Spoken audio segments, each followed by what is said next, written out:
Yeah, I have a very, very extensive collection of LA memorabilia, especially menus, postcards and matchbooks and pamphlets and souvenir books. Oh my gosh, it's insane. Now more from Alison Martino. I grew up more in show business than Hollywood. My dad was an entertainer, sang live. So I was on the road a lot with him. I'm an only child, so I was able to, go to the casinos when I was young, put on my little dress and make sure I acted proper. And, it was like, back then kids couldn't even walk through casinos. It was really for adult Fantasyland and adult Disneyland. But as I got older, got more accepted to, wear jeans and, have tourists come in with take pictures of slot machines. You couldn't even do that when I was growing up. And I also grew up here in LA. So I had a balance. My parents also had a house in Philadelphia. My dad was from South Philly. So he had a lot of South Philly in him, but he always loved coming back to LA because all his entertainment friends were here. Today, we just lost James Caan. So that's been really, really sad for us to lose someone that magnetic and that larger than life person that we used to see a lot in the area. And there was a little restaurant called Cafe Roma in Beverly Hills. It's still there. And Mulberry Street Pizza across the street. James was a fixture at both those places. So we would see him all through the years. And now he's gone. And every time you lose someone like that, it's not just losing someone in the entertainment industry, a beloved actor that you just love so much, but part of the community. And just, he was so personable and he was accessible and he was there. Those kinds of sentiments are hitting me today of just not being able to see him. And, then my dad was obviously back in the day when, I'm sure they still do this in certain casinos, comics always opened up for singers. So I grew up with a lot of funny people because dad was kind of a funny guy too. So he became friends with a lot of them, like George Carlin or later Don Rickles in life. Maury Amsterdam was one of dad's friends, best friends, and Shecky Green, Norm Crosby. It's those types. Buddy Hackett were sort of our dinner parties. And most of them are gone now. So I'm so lucky I was interested back then to just be around them. I wasn't playing in my room playing video games. I actually wanted to be part of this scene of these funny men and women and incredible stories at the table. I'm very grateful. And so, we're just, losing quite a few of them. Yes, James is a really sad loss. Yes, that is a really, really, really sad loss. So I think through growing up here in LA and seeing all the changes in LA, and my father was quite older than me. So a lot of his friends have passed on as I was getting older too, that I feel so close to my past. I feel so close to presenting it to the future so we can preserve things and celebrate people and not always be interested in just the newest fad, but to go back and celebrate what we also had in order to move forward. We should celebrate older actors. We should celebrate, I don't know, maybe take a day and not be on your cell phone for an entire day. I don't know if I can do it. I've tried. I lived half my life without it. And so it's funny. My generation lived, half our lives without the internet, without cell phones, without Google, without texting. And now the other half is, I seem to get by though, before, but now it's a whole different world. And I think that is interesting for followers on Vintage LA to see what the city looked like before technology, before digital billboards, before cars changed too drastically. Back in the day, you could tell every car by the year. I don't think we can do that today with newer cars. That's another thing people seem to love about Vintage LA is, LA was built on car culture. That's why I love color photographs from back. I love photography, black and white, but I'm a big fan of colored photos only for the documentation part of it. So I can see what the colors of the car look like and what the colors of the building look like. And I do think there was a lot more color in that black and white world that we look at. There was actually a lot more color behind that black and white. Yeah, true. Something that fascinated me was I had taken a class that was all about broadcasting in college, and they talked about just the amazing colors and costumes that were involved during the black and white days of cinema or television, and the choices they'd make for how it'd come across on the screen. That type of stuff you don't always think about when you watch that stuff. Exactly. How colorful the world was.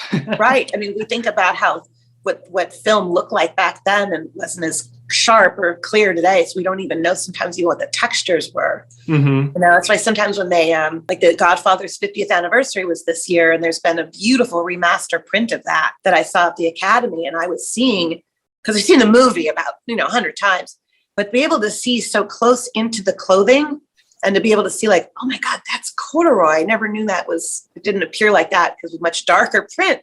So it's always fascinating to go back and see what things really look like. Yes. Yeah, all the remastering they've been doing with classics is really incredible. Mm-hmm. I had just watched the remastered versions of like Rebel Without a Cause not too long ago. I was like, oh my gosh, that's fantastic. It looks like it was just made right now. Yeah. And thank God for TCM and the TCM film festivals and what you're doing. It's just the more of this, the better. Yes. There was a time when we really weren't celebrating old films. I mean, there might be some revival theaters here and there, but thank God for, Quentin Tarantino and buying the New Beverly, and now he's got the other theater. I mean, this is like, and then he's got all those prints. So they're from his private collection, I guess. I mean, to be able to go and see a film that you may love and adore from 30, 40 years ago, any night of the week is pretty great, because I tend to be more of a person that likes to go to a movie rather than watch it at home. I like the popcorn experience. I like I like being in an audience. I like hearing their reaction. I like laughter. I like this, if it's scary. I enjoy being around that. And the American Cinematheque is incredible. Everyone should follow that. And everyone should go to the New Beverly and support these incredible theaters that show some of our favorite films, movies we never could have seen that we get to see. And then, of course, there's TCM. If you want to stay home and be home, I mean, at night, you're home at, after midnight is when I start a movie up on TCM. And we're just learning more. This is the greatest thing about having more channels, having the internet, having Facebook, having Instagram, is there's so much coming at me. And people are always emailing me, have you ever seen this movie before that was shot in LA? I love watching movies that were shot in Los Angeles. I'm learning about movies I never would have known about. And I go, well, how do I see it? Oh, we have a link for you. Oh, okay. It's on YouTube, or it's on this, or it's on Vimeo. There's so much to find. Back even when I was producing Mysteries and Scandals and I had to fill that in with a bunch of media, with photographs, I had to call footage houses, ask them to put, if you have any, old LA footage, put it on the video, and you get a screener, with time code at the bottom. And that's how you kind of were able to see what LA looked like back then. And now, YouTube, LA, 1940s, it's all there. Yes, getting to archive all this in these different ways that are accessible for people, it is fantastic. Something even a book couldn't achieve, Exactly. Yeah. It's very visual. Yes. And people are doing wonderful things with the footage that they're finding. They are transferring them and uploading them. And so you can see pretty much all over the world what you want to see. Yes. From that time. So it's like, if there were more of me, I'd be doing vintage New York and vintage. I would do vintage everything if I could. I don't do it because I want to stay focused on LA, because I know it and I grew up here and I kind of know what I'm talking about when I'm presenting images, and I don't want to come across in a city that, well, what does she know that she doesn't know? But you learn, everyone can learn, but I don't want to be the driving force on that. I want to learn from other Facebook pages. So who's ever out there, if you want to do Vintage Ohio, vintage, do it, because I would visit those pages all the time. Nice. Yes. Let's get a vintage across all of America. Yeah. We need it everywhere. Just don't recreate Vintage LA. Oh no. Yes, of course not. I'm kidding. I don't care. I mean, I love seeing stuff I've never seen. I love hearing stories I have never heard. The more there is, the better, because then we learn, and it's good to learn, where the city you're living in, the city you're visiting. And so many people ask me, oh, I'm only going to be in LA for a weekend. Where should I go? Luckily there's Facebook pages to guide you to that. You want to go to Musso and Frank, Hollywood's oldest restaurant. Here's their Facebook page. it's important for, businesses to have those Facebook pages and to have maybe a historic section of your business. You worked for several channels such as Bravo, TV Land, A&E, and E! Entertainment Television, many more. What was it like being a television producer, and what sort of shows were you a part of? Well, I started at a really, really good time because I started in the mid-90s, right when E! Entertainment TV was launching. So it felt like I was going to kind of like film school. I learned how to edit. I learned how to shoot. I learned how to conduct interviews. We were young kids, some of us right out of college, and we wanted to work. I know I wanted to work in the entertainment industry. So I was there 8 years, and I started as a receptionist and left as a producer. So it was, I really climbed. And I think it's important that you do climb. You don't have to get in right at the top when you start a job. You can absolutely start in the mailroom, on the phones. I got to know everybody that way. And I feel like I got more opportunities because I got to know different departments more than the average person. But there was a show, and I was just very lucky, that was starting at that time, called Mysteries and Scandals. And I was very interested in that show, and I knew nothing about making TV. So I started as a production assistant. Our little show ended up producing 160 episodes. So we really, really, really, we worked hard. We interviewed people for that show that, again, a lot of them were still alive. I mean, Dennis Hopper called us. We had Jack Lemmon on our show. We had Rod Steiger weekly, Steve Allen. It was an incredible time because we're talking about Hollywood and they're telling us about it. Today you really, if you want to go back that far, you need biographers and, maybe a family member that still remembers things, that was young. But back then there was still, in the 90s, plenty of old Hollywood legends and TV talk show hosts around, publicists, studio heads, like AC Lyles was very involved with our show, that would tell us how it was. I was very proud of that show because it was coming from them. And I don't think it could be duplicated today unless you're going to do Hollywood from 20 years ago, but hard to do from 50, 60, or 70 years ago. Mysteries and Scandals was the best thing that ever happened to me because not only did I love it and was obsessed with the subject and loved doing my research, had to go to the library to do the research. I had to go to like old cinema shops on Hollywood Boulevard. I had to go into the yellow pages and the white pages to find my subjects to interview. You'd call 411 on the phone and ask, do you have this person available? And do they have a number? This was the old way of producing TV. Now one tweet goes out. Does anybody know someone that can help me get this? And, look, I'm so grateful for today's way of finding people within seconds. But the old fashioned way was kind of fun too, because it really made you hunt for those people. When you got them booked, you're like, wow, I did that. When the 2000 hit, things changed, everything changed, and TV changed. Reality TV kind of took over. And I was more from a biography type background, behind the music and headlines and legends, mysteries and scandals, true Hollywood stories. Those were the shows I was involved in, and the storytelling that I wanted to do as a journalist and biographer. But I had to make a living, and those shows they went away and reality TV came in. So for about 8 years, I produced reality TV, some pretty tough content like intervention and celebrity rehab, which was so different than what I had been known to do. But I sort of enjoyed, even though the subject was hard, knowing that there was a good cause going into this, that we were educating the viewers about addiction. And so that was a big part of my life, was producing those shows and going out there, this very guerrilla filmmaking, because you are in the trenches with people that are in trouble and you want to capture that, but you also don't want to make a mockery of them. I worked alongside Dr. Drew. I thought Intervention was actually a really more of a documentary type show about addiction than a reality show. So I was proud of that show. And then I thought, okay, I kind of need to move from there. And I got involved with home design makeover shows. And I love makeovers and I love interior design. And I did a plethora of those shows, like Trading Spaces was one of my favorites because we got to travel all over the country for that. There was a great show on USA called, Merge. I did Merge with Lisa Rinna. That was also a really fun show. Forgot about that. Yeah, you're taking me down memory lane here.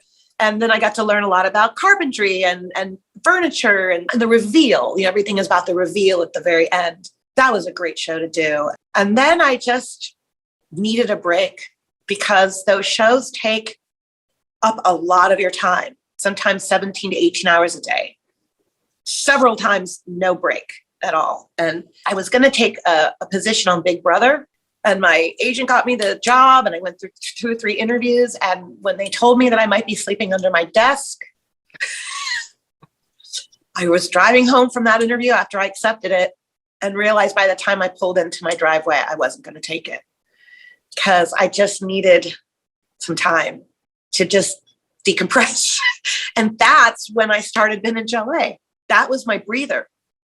And my father had just passed away, and I thought I definitely needed some time, and I wanted to be home. And I just said, you know what, I'm going to go online and start doing this as a hobby and just get my mind off stuff, and look what happened. So that was my journey.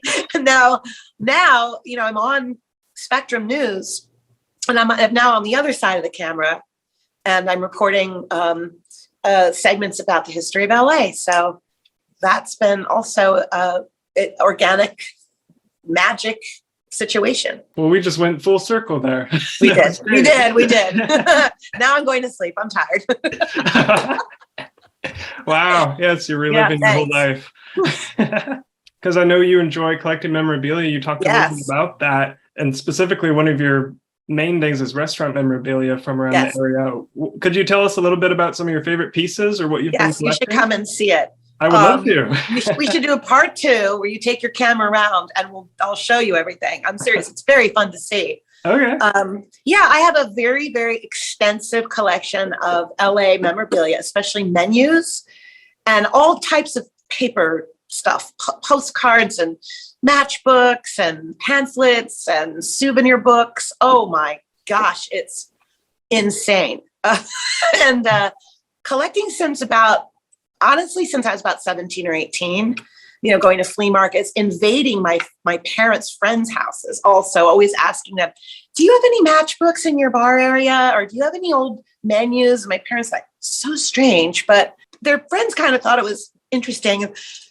Yes, actually, we have an old Chasen's menu. Would you like it? I like auctions a lot now. So I'm starting to get involved with the auctions. And I got some interesting pieces from the Doris Day auction, from the Robert Evans auction, from the Zsa Zsa Gabor auction. And it's dangerous, okay? I'm not telling everybody should get into this because there's always something you want. And there's always something you're not going to get. Either it's too much, you get outbid, or you miss it. You just didn't get the gavel down in time. It's all part of the rush of collecting. But I'm proud of my collection. I hope one day to have somewhere to display it. But it's here right now and stored in various places. Tommy's holding some stuff for me at Valley Relics, and there's some stuff in storage. There's a lot of stuff. I have a lot of ashtrays too, probably from every defunct restaurant or hotel or bar that ever existed. So it's 30,000, 40,000 matchbooks. I don't know what I have, I should say, but one day I'll I always say this, I want to categorize it. Like I really want to catalog everything I have and then make another section of what I still need to complete, I'm talking about like the matchbooks and the paper and it's an endless thing. But yes, I very much love memorabilia. I love collecting too. I've been doing it since I was. What do you have? I like to collect autographs, really. That's one of my favorite things. I've gotten a few cool ones. That's very cool because today nobody does autographs, it's all selfies.